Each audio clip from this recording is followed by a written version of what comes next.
저희가 외신을 통해서 국내 현안들을 짚어보는데, 이 탄핵 인용된 거는 이게 전 세계적인 뉴스가 맞거든요. 네, 그렇죠. 대통령이 탄핵되는 거는 전 세계적으로 드문 일이기 때문에 전 세계 탑 뉴스였어요, 실제. 그렇죠. 몇 개만 뽑아드려도 네. 굉장히 이제 많습니다만은 주로 이제 미국 뉴스가 많이 들어와 있습니다. CNN 같은 경우에 이제 실시간 방송도 했고 홈페이지 기사 제목 자체가 이제 박아웃 이제 많이들 보셨을 겁니다. 우리나라 언론에도 소개가 돼 있었는데 이제 아주 정말 간단하면서도 정말 명료한 그런 제목 아니었습니까? 한국 역사상 처음으로 탄핵당했다. 한국 대통령이 한국은 61년 내에 대통령 선거를 치르게 됐다. 이런 내용. 그다음에 뉴욕타임스 신문 같은 경우도 한국의 첫 여성 대통령 냉전 시대 군부 독재자의 딸인 박근혜 전 대통령이 보수 기득권의 아이콘이었다. 이런 표현이 나왔고요. AP통신 같은 경우에 또 역시 마찬가지입니다. 한국의 첫 여성 대통령이 아주 기가 막힌 몰락이었다. 2012년 대선에서 아버지에 대한 보수의 향수 속에 승리한 독재자의 딸이 스캔들 속에 물러나게 됐다. 이런 내용이 있었습니다. 그 외에 다른 나라 같은 경우는 영국의 로이터 통신도 있었습니다. 한국의 헌법재판소가 만장일치로 박근혜 대통령의 탄핵을 결정했다. 그 이후로는 대기업들과 관련된 뇌물 스캔들이 박 대통령에 연루된 점을 지적을 했다. 기타 그런 내용도 있습니다. 재미있는 거는 이제 종이 신문도 그렇습니다만은 인터넷상에 이제 이런 기사들이 실리면서 영국의 가디언지 같은 경우에 인터넷 이제 기사가 나오면 댓글들이 있지 않습니까? 그 댓글 중에 하나 재미있는 게 다음은 미국 차례다. 아니 실제로 저도 이 기사들 보면서 이제 댓글들 잘 봤는데 SNS 네. 반응이나 미국에서는 부럽다는 반응이 되게 많아요. 한국도 할 수 있는데 우리도 할 수 있다 이런 거 있잖아요. 네. 우리가 수십 년 동안 미국을 바라보면 미국을 이제 민주주의의 우리 교과서처럼 여겨왔는데 네.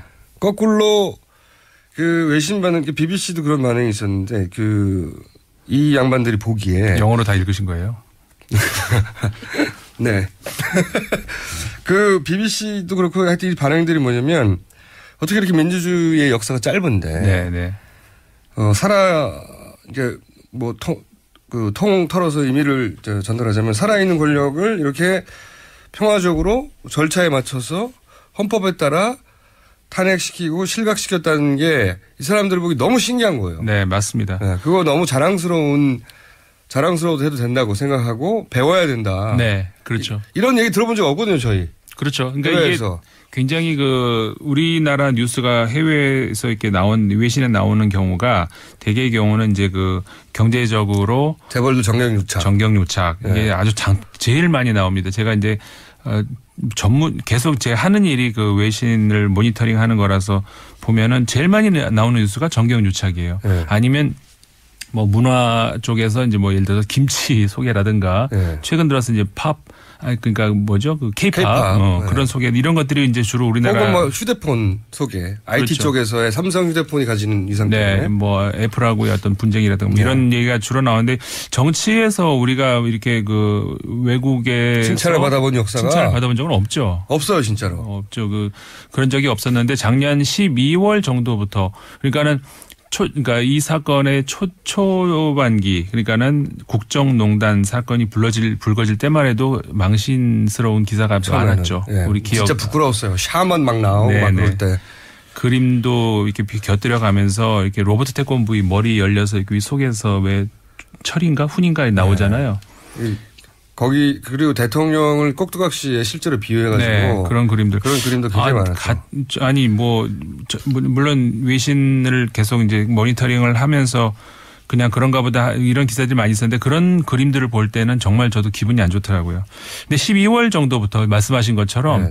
촛불 집회부터 네. 외신들이 다른 눈으로 보기 시작한 것이 그러니까는 정부는 참 무능한데 어떻게 이런 국민들이 있나 이런 반응들이 나오기 시작을 했어요. 그래서 아까 말씀하셨죠.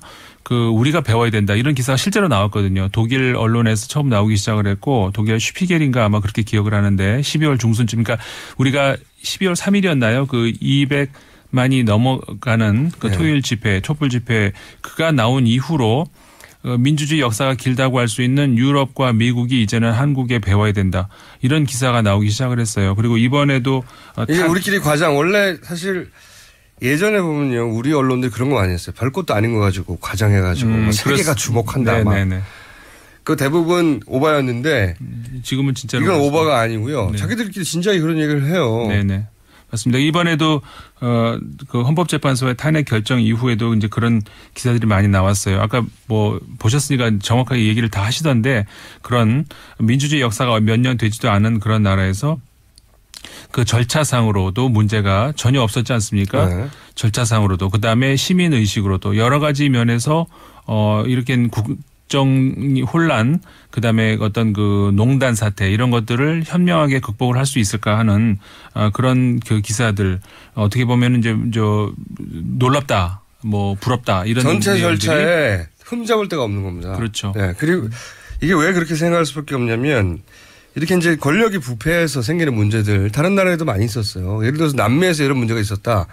그러면 대통령궁을 떠나네 안 떠나네 뭐 헬기로 도망가네 뭐 유혈 사태 나고 그 아랍의 봄이라는 것도 마찬가지고요. 네. 기본적으로 이런 사태들은 반드시 유혈 사태 혹은 뭐 군의 투입 뭐 구테타 처음에는 외신들도 네. 그렇게 봤겠죠. 그렇게 될 거라고들 상상하면 왜냐하면 그게 수십 년간 보아왔던 네. 패턴이거든요. 전 세계적인. 우리도 소위 그 친박이라는 그 골수 그 지지 팬들 그분들 그렇게 얘기를 하잖아요. 이거는 뭐 쿠데타밖에 없다. 뭐 군대 일어나라 뭐 이런 얘기들 실제 우리나라 내부에서 나오고 있잖아요.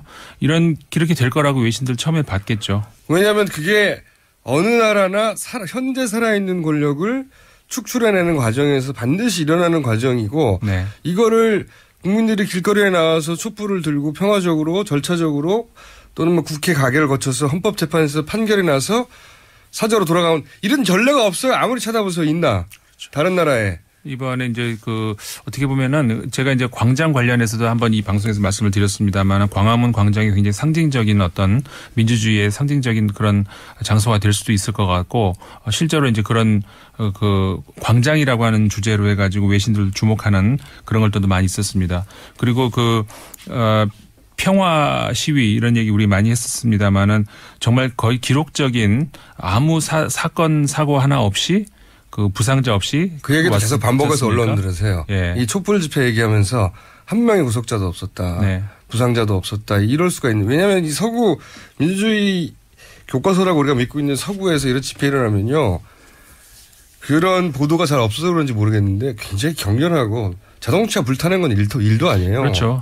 제가 프랑스에서 이제 근무하고 있을 때도 제가 본 사실만 들어도 뭐 엄청난 그 경찰은 당연히 이제 방망이를 들고 다니고 네. 시위가 일어나면 주변 가게들 창문 다 깨지고요. 네, 이게 그 굉장히 그 시위라 하면은 이제 그런 폭력 사태를 기본적으로 연상하죠. 네, 연상을 할 수밖에 없는데 한마디로 새로운 문화죠. 새로운 시위 문화를 보여줬다는. 저는 이 촛불 집회는 노벨 평화상을 받아야 된다. 진짜 그 생각 못했는데 그럴 수도 있겠는데요. 네. 노벨 평화상 2017년 노벨 평화상의 강력한 후보로 남들이 안 밀면 제가 밀 생각입니다.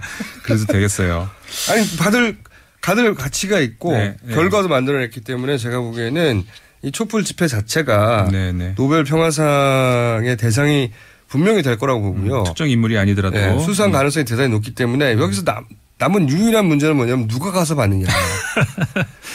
저는 그건 아직 멀어서 후보를 강력하게 추진해서 네. 후보가 되면 제가 대신 가서 받을 것 같아요.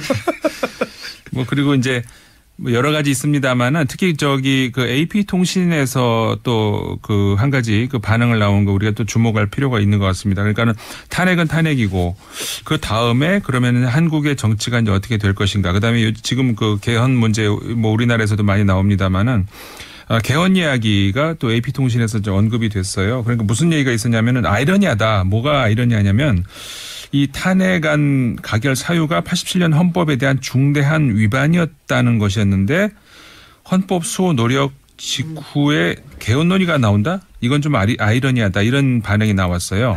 그것도 그들이 보기에도 아이러니하죠. 예. 네. 지금은 그 소위 문제가 됐던 범죄 행위들에 대해서 막 따지고 들어갈 것 같은데 갑자기 왜 정치권에서 개인 얘기가 나오는지에 대한 의아함은 외국 언론들한테 있어요. 네. 그래서 네. 이게 이제 뭐 우리도 한번 생각해 볼 문제가 아닌가 싶어요. 우리가 외신을 보는 그 뭐 또 목적이 그런 것 중에 하나도 있는데 이게 과연 제도의 문제인가 문화의 문제인가. 그러니까는 물론 이제 현 제도가 완벽하다는 그런 말씀을 드리는 건 아니고 물론 고칠 거리가 있긴 있는 것 같습니다만은 우리가 어떻게 생각해 보면은 그 제도가 뭔가 잘못돼서 이런 일이 났다? 글쎄요. 그것보다는 우리 문화 안에 어떤 경직된 그다음에 그 제왕적인 어떤 뭐 보스를 모시는 그런 문화가 자리 잡고 있어서 그게 대통령을 우리가 생각하는 국민들 안에서도 그런 게 있는 것이 아닌가 이런 생각을 외신들도 보고 있거든요. 우리가 국민들도 한번 생각을 해볼 필요가 있는 것 같습니다. 그리고 이제 예를 들어서 그 닉슨도 이런 과정을 거쳐서 탄핵된 게 아니거든요. 본인이 그런 절차에 들어갈 것 같으니까 사임을 한 것이지. 그렇죠. 네.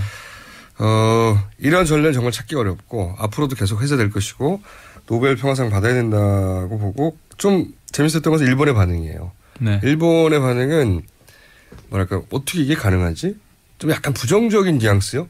네. 왜냐하면 일본의 방송들은 보니까 탄핵이 기각될 거라고 생각하고 있더라고요. 기각되었으면 좋겠다 싶은 마음이 반영된 건지 뭐랄까 그 일본에서 불가능하지 않습니까 이게. 그러니까 전 두 가지로 볼 수 있을 것 같아요. 일본 사회 같은 경우가 일단은 그 시민 사회라고 할 수 있는 어떤 그런 운동이 우리나라보다 적죠. 그러다 보니까 네. 전체적으로 사회가 이제 이렇게 우리나라보다 뭐 보수화됐고, 예, 네. 좋게 말하면 안정적인 건데 이게 좋게 볼 만한 것은 아닌 게 사회가 변화가 없는 거죠. 그래서 이제 그런 면도 있고 그다음에 또 하나 현실적으로 정치적으로 만약에 이제 한국의 정부가 바뀐다던가 정권이 바뀌었을 때 다시 시작해야 되는. 일본 입장에서는. 그렇죠. 현 정부 입장에서 보자면 안 좋은 상대가 될 수도 있는 그렇죠. 거죠. 파트너가. 자, 네. 오늘 여기까지 해야 될 것 같습니다. 지금까지 르몽드 디플로마티크 편집위원 임상훈 위원이었습니다. 감사합니다. 네, 감사합니다. 저는 김어준이었습니다. 내일 다시 뵙겠습니다.